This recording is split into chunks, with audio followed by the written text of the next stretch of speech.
పండగకు ఊరేలిన జనం తిరిగి హైదరాబాద్ చేరుకుంటున్నారు. దీంతో నగరంలోని బస్టాండ్లు మరోసారి నిండుగా కనిపిస్తున్నాయి. ఇక దీనికి సంబంధించిన మరిన్ని వివరాలు మన ప్రతినిధి కాంతి అందిస్తారు. సొంతూర్లకు వెళ్లిన ప్రయాణికులంతా కూడా తిరుగు ప్రయాణంలో బిజీగా ఉన్నారు. మనం ప్రస్తుతం హైదరాబాద్లోని MGBS లో ఉన్నాము. రకరకాల వాళ్ళ ఊర్లకు వెళ్ళిన ప్రయాణికులంతా కూడా రిటర్న్ జర్నీని ఎలా చేస్తున్నారు, అలాగే టికెట్లు ఎలా అందుబాటులో ఉన్నాయి లేదు అయితే ఇక్కడ చూడొచ్చు మనం ప్రతి ఒక్క బస్సు కూడా జనాలతోనే వస్తుంది. అలా లగేజ్లు అంతా జనంతోనే వస్తున్నారు. అయితే ఇక్కడ ప్రయాణికులను అడిగి ప్రయత్నం చేద్దాం. చెప్పండి, మీరు ఎక్కడి నుంచి వచ్చారు? నేను షిమోగా నుంచి వచ్చాను మేడం, కర్ణాటక. ఎలా అంటే టికెట్స్ ఎలా ఉన్నాయి? అంటే రేపు యాక్చువల్గా ఈ రోజు కూడా హాలిడే ఉంది కదా, రిజర్వేషన్ తీసుకుని వచ్చాను. 970 రూపీస్ ఉంది. జనరల్ ప్రైస్ ఎంత?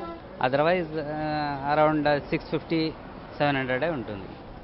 అంటే మీరు ఇప్పుడు అంటే రేపు కూడా ఈ రోజు కూడా హాలిడే ఉంది, ఈ రోజే మీరు రేపు రావచ్చు కదా, ఈ రోజే ఎంత?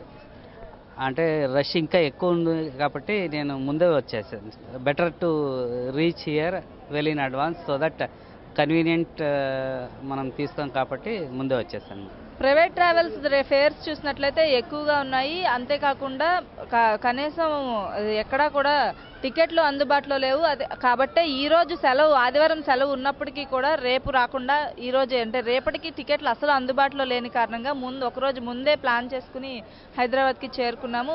తమ ఉద్యోగాలకి వెళ్లేందుకు వీలుగా ఉంటుంది కాబట్టి ఈరోజే ఇక్కడికి చేరుకున్నట్లు చెప్తున్నారు. కెమెరామెన్ మోసిన్తో కాంతి, TV5 హైదరాబాద్.